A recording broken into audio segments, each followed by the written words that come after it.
All right. Welcome back to the weekly roundup with the PSN coaches. I'm Dylan. That's Jen. That's Mel.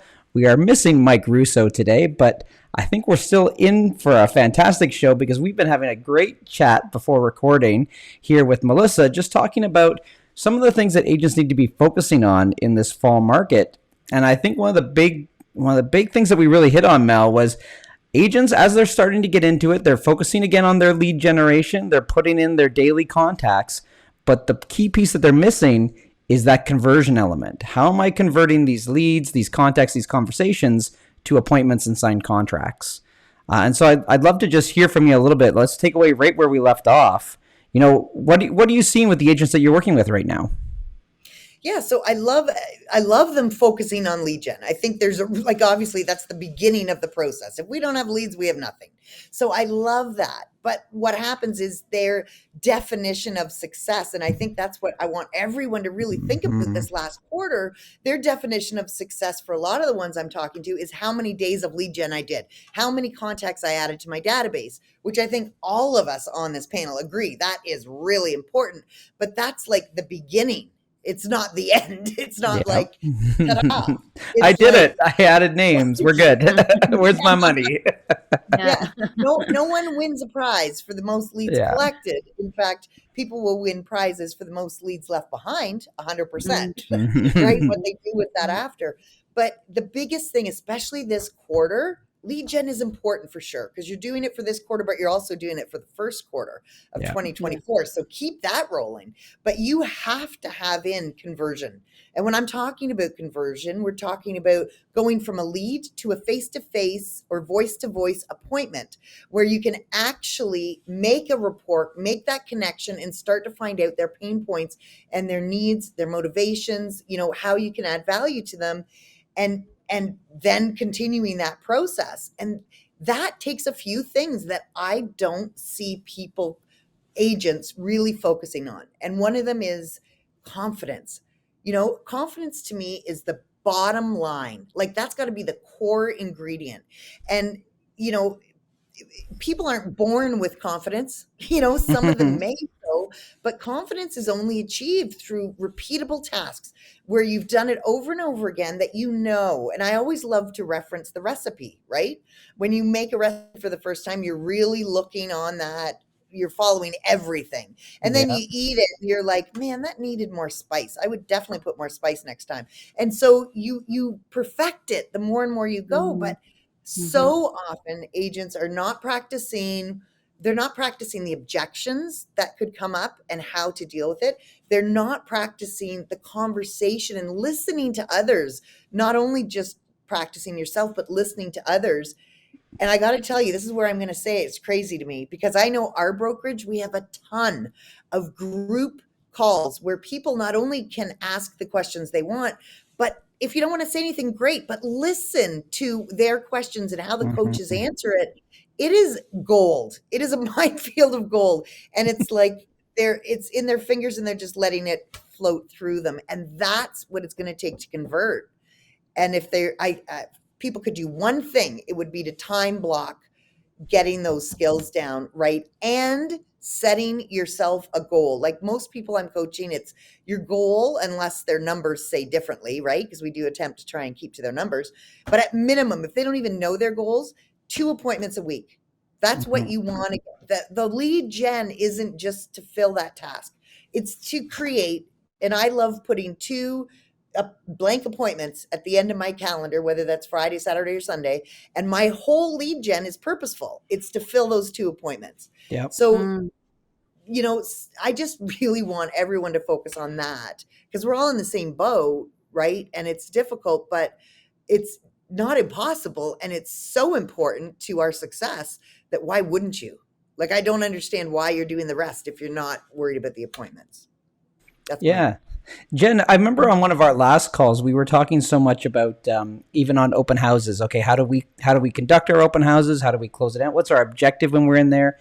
And you had a great talk about, well, my intention is always to get the appointment. So here's a couple of the ways that I go about that. So when you're listening to Mel share her experience with these agents that are, okay, we're kind of getting going now on the lead gen. We're time blocking it. We're doing it. but they're maybe not getting the appointments yet. What do you think of when you hear that? Because the first thing that comes to my mind as well, other than the confidence that Mel's talking about, making sure that they can, of course, objection handle and whatnot, but also just asking for the appointment. The amount of times that agents will have great discussions with people and then leave and be like, man, I had such a good conversation at the door, or my cold calling was so great today, but did you ask for an appointment? No, I didn't do that part, right? So I think that's got to be almost step one as well when you're doing your lead generation. So what does that look like to you when you're listening to Mel there? I mean, obviously, yeah, the first thing that's going to come into your mind is like, aside from the confidence, because Mel, I say that all the time too, right? Like, if you don't have confidence, you could be the best person in the room. If you don't present it the right way, you're not going to close. Like, you're not going to connect. So, but if we have that piece, or we're working on that piece, then yeah, Dylan, it does go to that. Like, are you asking for the business? And if you are, what's your follow-up on that? Because there's a system that comes after that that makes sure that even if it's not a yes in that moment, it's not a no either. It's just not right now. So when is going to be the right time for them? And you have to stay present in that space and be in front of them so you're top of mind, right? So at open houses and things like that, I actually was having this conversation today with someone I was coaching, and they're like, yeah, I did an open house, but like it wasn't that great. I had 3 groups through, and it's not worth my time. It's like, okay, like I can hear what you're saying. I understand where you're coming from. I was like, well, what did you do from Tuesday to Friday to help you have a more effective open house? And I'm like, well, what do you mean? I was like, well, did you talk to the neighbors? Did you post social media ads? Did you reach out to agents who had listings in the area and see if they had any buyers that might be interested? Right? Did you reach out to your clients and say, hey, come on by, say hello. Maybe they might like the house. Maybe they know somebody. It's like there's a system behind that open house that will help you with that conversion. So, what are you doing and what are your processes? And if you're not coming and learning what those things are and what those steps are, you're missing a whole bunch of added moments that could help you convert that lead even organically or naturally, because they go, oh my God, wow, like nobody else did that for me. Mm-hmm. And we see that happen all the time, right? We get those people that go, you delivered these flyers to my house when you had an open house and nobody else ever did that. And I kept it. And now I'm calling you because I want to hire you. Like, I've had that phone call more than once, right? And I know that probably both of you have as well, because it's your process and it's your system. So it does make me think of that a little bit. And then also go like, well, what's your script? What's your language? Are you asking them for the business directly or indirectly, right? And for everyone, that's a little different because personalities tend to waver on that piece. The guys that are a little more passive, they're not as comfortable with the direct ask, and that's okay, because there's other ways to have that conversation. But if you at least have the confidence and the ability to get their email, get their phone number, have a method of following up with them, getting them into a database that you can nurture, then your opportunity to convert continues past that initial meeting. But if you're not getting that information, then like Mel said, you're knocking on a door, maybe you're collecting a lead, maybe you're not even collecting the lead if they don't convert on the spot. You're just going, okay, thank you, bye, and going on to the next one. It's like, well, what was the point of that interaction if you're not able to put them into your database at the very least, right? And maybe they will convert later for you. So my head kind of goes in that direction when we start talking about all of this stuff. Yeah, I think what's important to acknowledge there is the people with the confidence, they don't usually do the passive way. They're more comfortable just let me get the question out there and see what happens, right? Yeah. Now, to combine the two worlds, I find sometimes the passive guys have the better follow-up system, whereas the direct guys, they're the hunters. They're like, let's go, and if they're going to do it today, great, and if they don't, it's not for me because I'm eating today, right? So you need a little bit of both worlds to help make sure that follow-up system is the way that you're going to get those appointments on all that work that you've been doing so far this year. Right. And I think that even if you're looking at it, strategy wise, sometimes building that rapport through a system prior to asking for the appointment then makes that when the ask comes on step 3 or 4, all that more powerful in terms of getting that conversion, because you've built the rapport, you've got the steps, what's important to them now.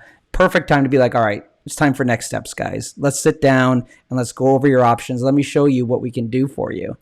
And on the note of, the open house system, I always loved door knocking the move up neighborhoods. Like if I've got a detached house, I'm knocking the nearest neighborhood that's just towns and semis.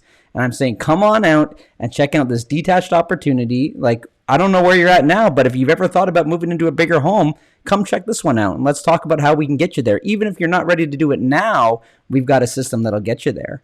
And then you're providing some value, right? And I think that, again, just a little bit of strategy goes a long way. And then it's all about confidence and stick with the system. Make sure that you're following up. Right? Yeah. And I totally agree with you. And I think if people thought of the outcome, like we have 3 months left, and I always find there's sort of three opinions, right?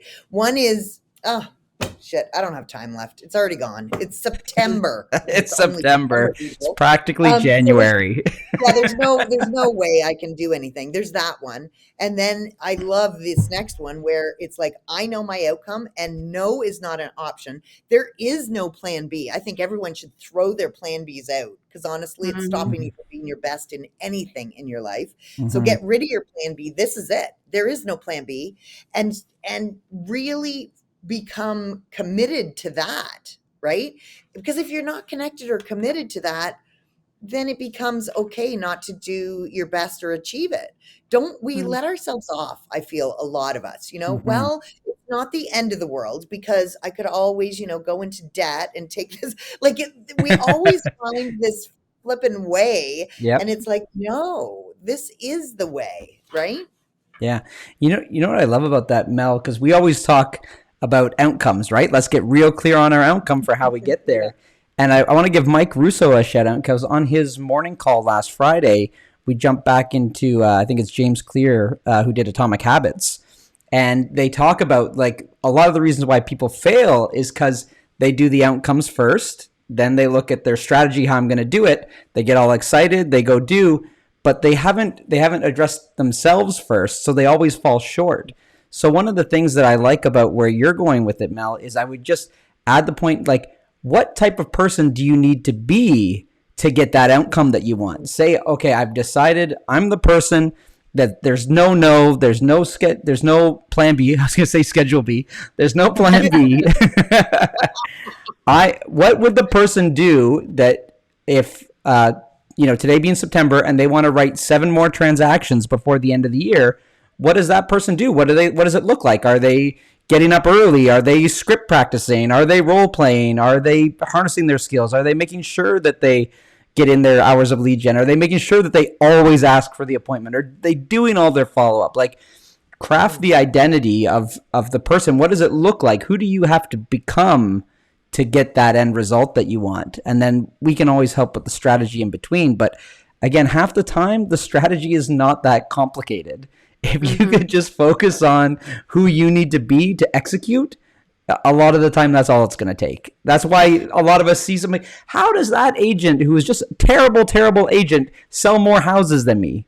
Well, they're just convinced and confident in themselves that they're going to go do it, right? They don't need to be good at it. You just be like, I'm going to go sell 10 houses and make it happen. Yeah. It's like, how many people have we seen in life, in general life? In life, yeah. Where you say, holy, maybe they're a carjacker and they can jack cars like nobody's business. Right? And it's like, and we say, man, if they had take that and focus it into this area, how totally successful would they be? We as agents, and I'll say we, but agents in general, like I have never met another group of people that work so hard to excuse themselves from the things that will provide them success. I've never met another group of people that try so hard. And I'm like, man, if you just eliminated that and just did the tasks and followed the plan, that's all you got to do. Right. I remember going to a class. This was maybe a little vulnerable, but it's kind of funny. I remember going to a class like years ago. Obviously, Dylan, you remember Twan, right? And yep. He was teaching a class on open houses, and in the class, he's like, yeah, most open houses, I leave with 3 or 4 leads, and I usually have at least 1, if not 2 appointments. And I was just like, how is he doing this, right? So I talked to him after, and I was like, Twan, like, what's your script, man? Like, you have to be saying something that I don't know, or that like I've never, like, what do you do to convert them? And he's like, well, what do you talk, like, what do you mean? And I was like, so I said it again, and he's like, okay, I'll tell you my script. And I was like, okay. And he straight up just looks at me and he's like, hey, so what do you think of the house? And then I was like, well, it's not really for me. And he's like, okay, yeah, I understand that most people don't buy the home they look at the open house. Are you free to meet with me tomorrow and we can talk more? And I was like, I was waiting for more. And So he's were like, we, Jen. So were we. yeah, right. Your internet Gross. cut out there. We're gonna need you to give us the best part I of that know. skip back. Right when you said it. You Yeah. guys notice it always cuts out at the sweet spot, like Yeah. every time. Every time. So where did I cut off? He was giving you the script. He said, I know that most people don't buy the house that they look at when they come through the open Oh, house. it actually cut right off there. Okay, Yeah. yeah. So he goes, I know that most people don't always buy the house that, they came to look at when they're at the open house. So why don't we meet tomorrow and we can talk about other options in the neighborhood and what that could look like for you? Are you free at 4 or at 5? And I was like, that's your whole script? Like what? And he's like, yeah. And I was like, he's like, I wanted more. I wanted some secret special thing that he said. And I was like, so you're just asking them for the appointment? And he was like, yeah, of course I'm asking them for the appointment. And I was like, it's not the answer I wanted at that moment. I was like, I wanted some magic, some secret. And it's like, no, but that was his result consistently every time he did an open house, because he did his best to make sure nobody left without asking for that appointment. And he's like, didn't matter if I connected with them or not, because maybe they connected with me. He's like, I don't know. So I would just ask them. Right. And he's like, that generally led to that conversion. And I was like, oh, well, and since then, obviously I'd learned to do that, but I am more passive. So I didn't want that to be the answer. Right. But obviously we all know that is always the answer. Right. He had some magic tool that you could implement, and everybody Yeah. would just be booking appointments with you. That was it. That's what I was looking for. It's like, what's this magic secret that you have that I need to know about? It's like, oh, yeah. It's So anyway, there you simple, go. right? Exactly. Yeah. It's so simple. It's just we don't make it easy because we're like, there's got to be a better way. There's got to be a better way. Let me reinvent the wheel. Yeah. There's really no better way. We're avoiding pain, right? Like if we want to break it down, like that's what we're doing, because it's not comfortable for most of us, and rejection is not something most of us are built to handle very well. You got to kind of build up that skill and stuff in that thicker skin over time. So we always are going to look for the route that's less painful, because that's our nature. And if you can go through the other route and do it over and over again, it becomes less painful and becomes more painful not to ask, right? It's kind of like going to the gym. Eventually it becomes more painful to not go to the gym. At the beginning, it's horrible going to the gym, right? Like it's not a good time. We don't enjoy it till you build that muscle and you build that skill. And asking that question is the exact same thing. Like, as you get good at it, when you lead gen a lot, when you don't ask for the business, that starts to feel uncomfortable. You start to feel like you missed the opportunity as opposed to avoiding the opportunity, right? So, but you've got to build the muscle. You got to put the time in first to get to that point. Yeah. And we live in the now, right? Like, so when you're talking about avoiding pain, everyone, I believe, well, I say everyone, those are, generalizations, but many people look at the pain now, and that's what they're avoiding. And they're not even thinking about the pain later, because they're just reacting, right, to everything that's occurring.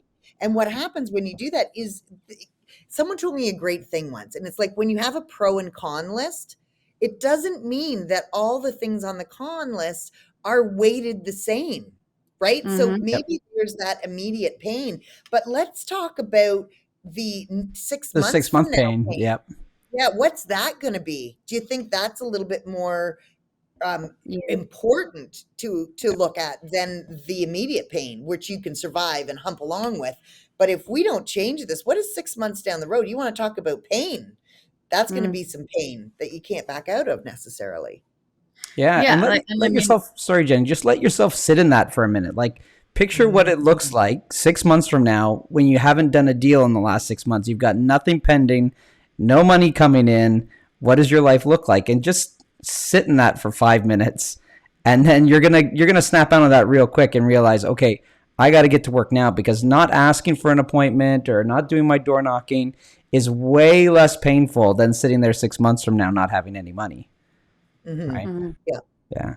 Sorry, Jenny, go ahead. I just wanted to really jump on that, because Mel, that's a great point. Is like, people, you need to sit in that for a minute, because it's not the feeling that you're experiencing when you're at the door or on the phones. It's too abstract for you right now, but you really need to acknowledge that, because it will be a real feeling if you continue not doing your lead gen or not asking for the appointment, not converting, right? That is the outcome that will be right around the corner. Mm-hmm. I was gonna say something very similar. Actually, I was like literally almost the same thing. I was just gonna give it more of an giving people an example of, okay, consider your pain now. It is asking somebody, hey Melissa, like, are you open to meeting with me tomorrow to chat more about what it would look like to help you buy or sell your home? That's uncomfortable. That's painful in the moment for like all of the 20 seconds it took me to say it. Um, but the alternate option is I don't ask that question now, and in 6 months I am giving up my license and I'm getting a 9 to 5 job again, and I'm not paying my bills, or I'm struggling, or whatever that looks like. Because if you don't ask that question, that is what that's going to look like. At the very least, you're going to get out of the industry, which means all that money you put into getting here really didn't generate you any return. Best case scenario, right? Worst case scenario is obviously different for everybody, but best case scenario is you're either an agent with zero production and you just pay your fees every year, or you leave the industry and that money went nowhere, right? So it's kind of, I think it's sometimes, I was just going to say essentially the same thing, Dylan, just give it the context of an example so people can visualize it a bit more. But yeah. I love that. I love that. Yeah. It's funny, as you're saying that, I tried to picture it, and I was like, 9 to 5 and have a boss. I've never really had that. I can't do it, guys. I can't go back. I can't do a 9 to 5. That would scare the majority of us out of it, right? It's been Like, 16 years no. of real estate. I cannot do anything else. Let's hit the phones, guys. Yeah. I don't even know how that works. Like, how does a 9 to 5 work? How do you get, like, what does your day look like? It's so uncomfortable because it's just not something we've ever done. I don't think Yeah. any of us have had a standard. We've always been self-employed, right? Yeah. Even Mike, I know the 4 coaches, none of us came from a more corporate background. So it's really uncomfortable to kind of think you have to go learn that world. And it's just, we chose not to be there for a reason. It is, that is painful to think of that. So yeah, that'll get you making calls for sure. Like, we squander our freedom that we have as entrepreneurs and working for ourselves. We squander it away, and like, oh, I got to do this. Well, yeah, like you said, go get a 9 to 5, because you won't have a minute to do anything you want to do. You're going to do everything the other person wants to do. Yeah. We want you to Yeah. do, and that's the way it goes. And have a capped income as Yes. well, right? Yeah. Which is even crazier. Yeah. Yeah. Yeah, I love it. Well, that was a great discussion for today. Gonna leave it at that for now. But what I do want to share from what the coaches were talking about before we got on here was, we're coming into that last quarter of the year, and it is time to look forward. Like we talked about that a little bit, Mel. Like, what are we filling in the pipeline for January? And I can share that with one of our advanced guys today, earlier this week. We wiped out the first quarter of his calendar from this year already to make room for what the Q1 of 2024 is going to look like. So we're filling the pipeline there. We're feeling that pressure of like, all right, let's just wipe that clean. What does January to March look like right now? Because I want to make sure I'm getting paid in those months as well, right? I don't want to have this lag of when deals come in. So let's make sure we're filling that pipeline. And I think that every agent that's been in this business long enough wakes up in January and is like, man, I got to do it all over again.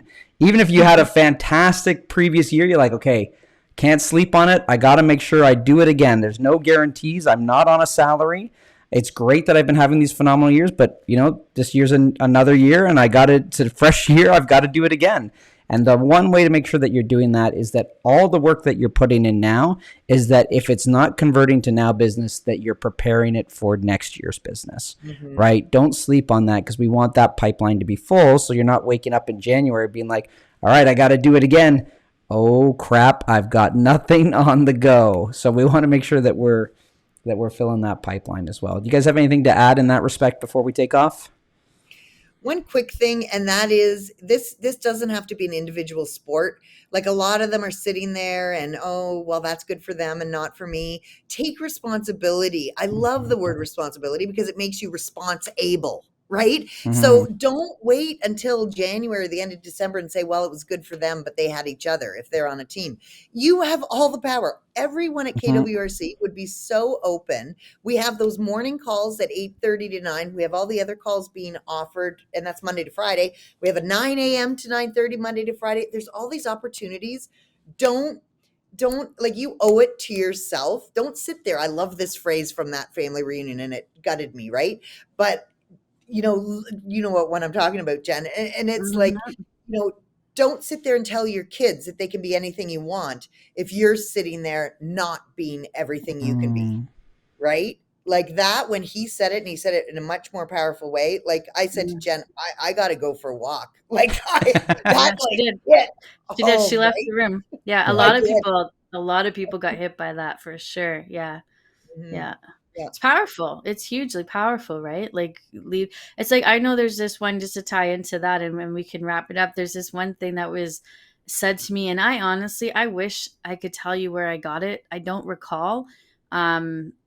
It was either a coaching call or it was something like that. And they said on the call, if the person that you like respected the most or looked up to the most was standing behind you watching you work right now, would they be proud or disappointed? And I was like, oh, That's a good that one. hurt. Yeah. That I was like, triggers a nope, lot nope, of nope, nope, childhood nope. things. I don't know. Yeah. Did not feel good. I was like, oh boy. But when you say that, it reminds you of to step it up, right? That like we do get a little complacent in our day to day sometimes, and we do make excuses, and it's easy because there's no one there to correct us or pull us up. Or I mean, we try to as coaches, but we're not there every day, every minute with you. Even as a team lead, Mel, like you're not constantly with your agents, right? So you have to have those tools to be able to get yourself back into that right headspace and go, okay, what's the question I ask myself? What's the powerful thing that's going to move me from one fear to another fear? Or what's the pain point that I need to get to in order for X to happen? And if you can get yourself there and you have those tools, at least then, you can pull yourself back to the mindset you need to be in to execute. Because for most of us, the execution doesn't come as easily as it does for the few, right? There are some that it's just natural, but for most that is not. It's not the case. So, so I always like to think of that one. And I generally don't like the answer I come up with, but I usually, it usually motivates me to get Snaps you out myself of it. put together. Yeah. Make some stuff happen. So it's effective, right? For me, that's the one that landed. But Mel, I remember your reaction to that. That hit you, and a few people in the room for sure. I'm out. On that note, we are out of here. Thank you so much for joining us, and we will be back next week. Bye for now.